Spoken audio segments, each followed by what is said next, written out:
His Excellency Pradhan Mantri Lee Hsien Loong, distinguished delegates, members of the media, सबसे पहले मैं प्रधानमंत्री ली का आभार प्रकट करता हूं उनके आतिथ्य और सौहार्द के लिए।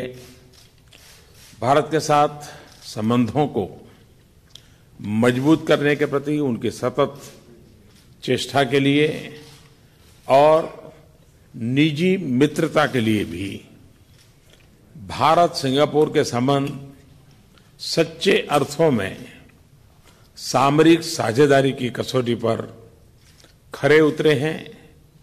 हमारे संबंधों में कोई असहजता नहीं है, बल्कि केवल गर्मजोशी और सौहार्द और विश्वास है।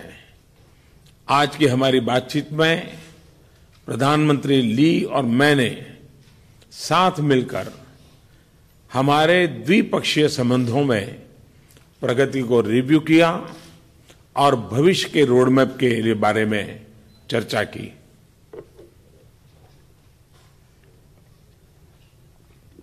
His Excellency Prime Minister Lee Hsien Loong, distinguished delegates, members of the media. First of all, I'd like to express my gratitude to Prime Minister Lee for the warm welcome and the hospitality extended to me and to my delegation. Also, I'd like to express my gratitude that for strengthening relations with India, he has always made untiring efforts. And also, I would like to thank him for his personal friendship. I have to say that relations between India and Singapore, from the strategic point of view, have stood the test of time. Our relations are smooth, and they are marked by warmth, cordiality, and trust. In our discussions today, Prime Minister Lee and myself together, we not only reviewed the progress made in our bilateral relations, but we also discussed how to take these forward in the future.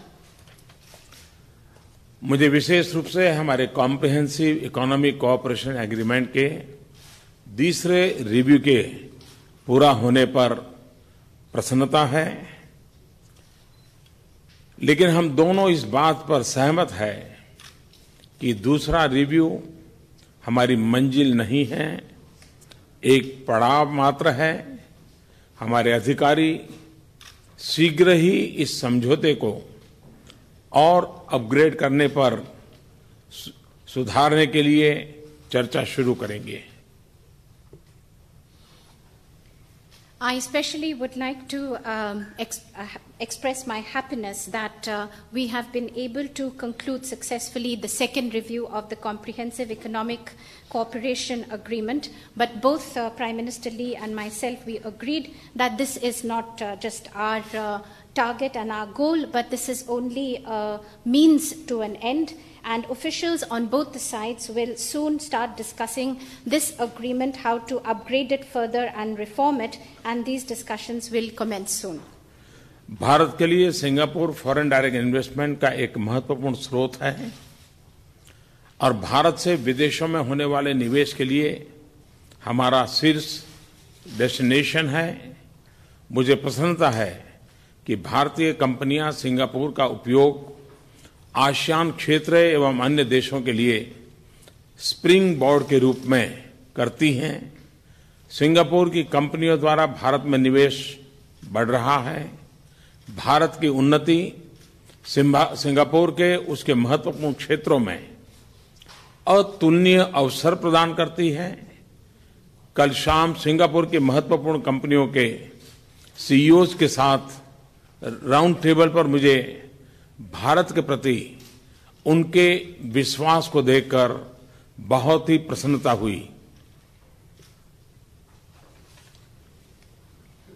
For India, Singapore has always been a source of foreign direct investments and also investments in foreign countries. For Indian investments abroad, it has also been a favorite destination. I'm also happy to note that Indian companies use Singapore as a springboard, not only for this country, but for the entire ASEAN region. And for Singaporean companies, as India progresses and develops, there are immense possibilities and opportunities that are coming up in important sectors. Last evening, I had a roundtable discussion with the CEOs of both the countries, and I'm very happy to note the level of trust and confidence that the Singaporean companies and CEOs have in India. Bharat और Singapore के बीच air traffic तेजी से बढ़ रहा है। दोनों पक्ष शीघ्र ही द्विपक्षीय एयर सर्विसेज एग्रीमेंट की समीक्षा शुरू करेंगे। हम दोनों ही अपने डिजिटल पार्टनरशिप के शुरू होने से बहुत ही प्रसन्न हैं। यह असीमित संभावनाओं के साथ प्राकृतिक भागीदारी का क्षेत्र है। रुपे, भीम और यूपीआई आधारित रेमिटेंस ऐप का सिंगापुर में कल शाम अंतर्राष्ट्रीय लॉन्च डिजिटल इंडिया तथा हमारी भागीदारी की नवीनता की भावना को दर्शाता है। The air traffic between India and Singapore is increasing and growing rapidly, and soon both the sides will be reviewing the air services agreement. Also, both of us, both Prime Minister Lee and I, we were happy to launch the digital partnership between the two countries. This is not only a natural area for both the countries to cooperate, but also a very important area that brings us together. Yesterday, we saw the international launch of the RuPay debit card, the Bheem app, and the UPI-based remittance system. This also shows the novelty in partnership between the two countries. Digital India के तहत भारत में हम एक data centre policy बनाएंगे।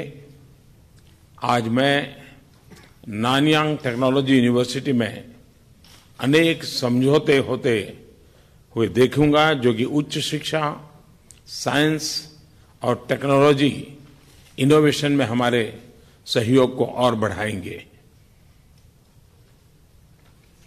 As under the Digital India initiative, we are moving towards a data center policy, and later today in the Nanyang Technical University, I will witness the exchange of agreements, many agreements that have been signed in areas such as higher education, science and technology, and innovation, which will further deepen and strengthen our relations. Skill development, planning, और शहरी विकास के क्षेत्रों में हमारे सहयोग में अच्छी प्रगति हुई है। हमने भारत के 115 एस्पिरेशनल डिस्ट्रिक्ट्स में पानी के लिए नई पहल की शुरुआत देखी है। आज और कल हमने जो एग्रीमेंट किए हैं वे इस सहयोग को एक नए स्तर पर ले जाएंगे। In the areas of skill development, planning, urban development, we are further increasing our cooperation, and there has been good progress that has been made. In 115 aspirational districts of India, we saw recently the launch of a new initiative, and in the agreements that were signed yesterday and today, this cooperation will be taken to newer heights. ये ग्रामीण क्षेत्रों सहित भारत के युवाओं को अंततः लाभ पहुंचाएंगे।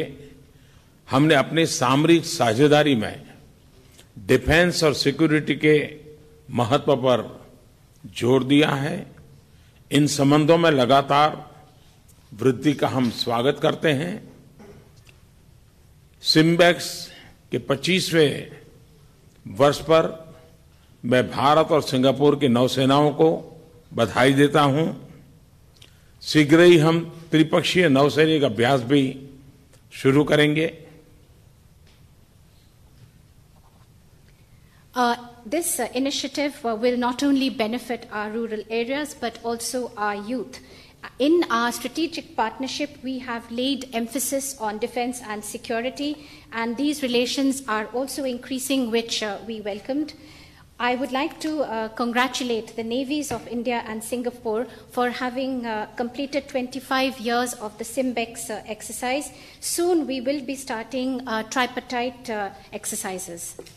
बार बार होने वाले अभ्यासों तथा नौसैनिक सहयोग को ध्यान में रखते हुए नौसेनाओं के बीच लॉजिस्टिक एग्रीमेंट संपन्न होने का भी मैं स्वागत करता हूं।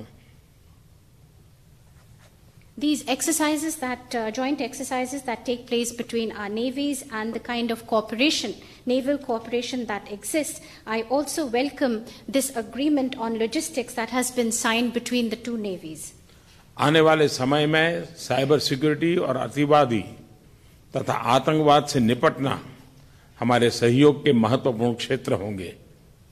हम इन्हें अपने देशों के लिए सबसे बड़े खतरों में मानते हैं। In the coming times, areas such as cyber security and to fight together extremism and terrorism, these are emerging as very important areas, given that both our countries feel that this poses today the biggest threat. प्रधानमंत्री ली और मैंने वैश्विक और क्षेत्रीय चुनौतियों पर अपनी चिंताओं को साझा किया। हम दोनों ने मैरीटाइम सिक्योरिटी पर अपने सैद्धांतिक विचारों की पुनः पुष्टि की और रूल बेस्ड ऑर्डर के प्रति अपनी प्रतिबद्धता दिखाई है। Prime Minister Lee and myself, we discussed both the global as well as regional challenges, and we shared our points of view. We also reiterated our principled stand as far as maritime security is concerned and our commitment to a rules-based order. हमने खुले, स्थिर और उचित अंतर्राष्ट्रीय trade regime को बनाए रखने की जरूरत पर भी सहमति व्यक्त की है। We also agreed for having an open, fair and transparent maritime trade and agreement in this area. मैंने आसियान के नेतृत्व वाले संस्थानों के माध्यम सहित आसियान यूनिटी के महत्व, उसकी केंद्रीयता व क्षेत्रीय स्थिरता को बढ़ाने की महत्व पर भी जोर दिया है। I also emphasized the various institutions of the ASEAN unity, the centrality of ASEAN for regional stability. मैंने आरसेप समझौते के शीघ्र होने के लिए भारत की दृढ़ प्रतिबद्धता के बारे में भी बताया तथा उचित, संतुलित तथा व्यापक एग्रीमेंट की आशा व्यक्त की।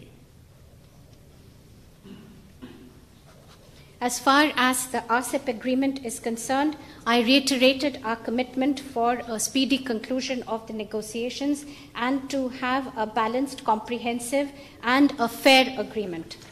आज शाम शांग्री-ला डायलॉग में मैं इंडो पैसिफिक क्षेत्र में शांति और समृद्धि के प्रति भारत के दृष्टिकोण को यह अभिव्यक्त करना चाहता हूं। This evening at the Shangri-La Dialogue, I will put forth our point of view as far as peace and prosperity in the Indo-Pacific region are concerned. Shangri-La dialogue में निमंत्रण के लिए मैं प्रधानमंत्री ली को धन्यवाद देना चाहता हूं। For this invitation to address the Shangri-La Dialogue, I would like to thank Prime Minister Lee.